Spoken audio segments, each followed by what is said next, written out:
ہندوستان نے جمعرات کو کہا ہے کہ اس نے شمالی اور مغربی ہند میں 15 مقامات پر حملہ کرنے کی پاکستانی فوج کی کوشش کو میزائلز اور ڈرونز کے ذریعے ناکام بنا دیا ہے اور لاہور میں پاکستان کے فضائی دفاعی نظام کو تباہ کر دیا ہے۔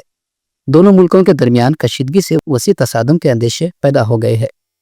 وزارت دفاع نے کہا کہ پاکستانی فوج نے کل رات اونتی پورہ، سری نگر، جموں، پٹھان کوٹ، امرتسر، کپورتھلا، جالندھر، لدھیانہ، آدم پور، بٹھنڈا، چندی گڑھ، نال، پلوڑی، اترلائی اور بھوج کو نشانہ بنانے کی کوشش کی۔ وزارت دفاع نے کہا کہ انٹیگریٹڈ کاؤنٹر آن مین ایئر کرافٹ سسٹم کے ذریعے ان کوششوں کو ناکام بنا دیا گیا۔ پاکستان نے چہارشنبے کے اولین ساعتوں میں آپریشن سندور کے تحت مقبوضہ کشمیر اور پاکستان میں دہشت گردی کے 9 اہداف پر میزائل حملوں کے بعد یہ کوششیں کی۔ وزارت دفاع نے کہا کہ ہندوستان نے محتاط، یکسو اور غیر اشتعال انگیز جواب دیا اور پاکستانی فوج کے ٹھکانوں کو نشانہ نہیں بنایا گیا۔ وزارت نے یہ بھی کہا کہ ہندوستان میں فوجی اہداف پر کسی بھی حملے کا مناسب جواب دیا جائے گا۔ وزارت نے ایک بیان میں کہا کہ آج صبح ہندوستان کی مسلح افواج نے پاکستان میں کئی مقامات پر ایئر ڈیفنس ریڈارز اور سسٹم کو نشانہ بنایا۔ ہندوستان کا جواب پاکستان کی کارروائی کی شدت کے مطابق تھا۔ معتبر اطلاع ملی ہے کہ لاہور میں ایک دفاعی نظام کو تباہ کر دیا گیا ہے۔ فوج نے کہا کہ پاکستان نے لائن آف کنٹرول پر بلا اشتعال فائرنگ میں شدت پیدا کر دی ہے اور کپواڑہ، بارہمولہ، اوڑی، پونچھ، میندر اور راجوری سیکٹرز میں بھاری شلباری کی ہے۔ وزارت نے کہا کہ پاکستان فائرنگ میں 3 خواتین اور 5 بچوں کے بشمول 16 بے قصور جانے گئیں۔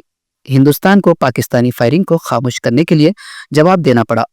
وزارت نے کہا کہ ہندوستان کی مسلح افواج کشیدگی میں اضافہ نہ کرنے کے عہد کو دہراتی ہے، بشرطے کہ پاکستانی فوج نے بھی اس کا احترام کرے۔ پہلگام دہشت گرد حملے کے جواب میں ہندوستان کی مسلح افواج نے چہارشنبے کے اولین ساعت میں جیش محمد کے گڑھ بہاولپور کے بشمول دہشت گردی کے ٹھکانوں پر میزائل حملے کیے۔ آج صبح بھارتی سشستر بلوں نے پاکستان کے